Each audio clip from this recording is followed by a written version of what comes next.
আসসালামু আলাইকুম দর্শক বন্ধুরা, আমি জোহরের নামাজ পড়ে এসে যখন আমার নিজের দোকানটা খুলি, তখন আপনার একটা মহিলা এবং একটা পাগল ব্যক্তি আমার দোকানে এসে বসে এবং তার কিছুক্ষণ পরেই একটা মেয়ে খাবার নিয়ে আসে এবং ওই দুই পাগল ব্যক্তিকে দেয়, একটা ভিখারি একটা পাগল ব্যক্তিকে দেয়। তারপরে ওদেরকে ভিডিও করে।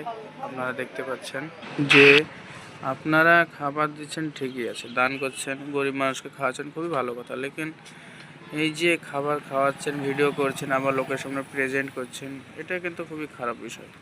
আপনি দান করবেন, আপনার বা হাত জানে বুঝতে না পারে সেভাবে দান করবেন, সেই দানের কাজ আছে। কিন্তু আপনি লোক দেখে গরিবদেরকে খাওয়াবেন, ভিডিও করবেন, আবার লোককে দেখবে সেই জিনিসটা, এটা খুবই খারাপ।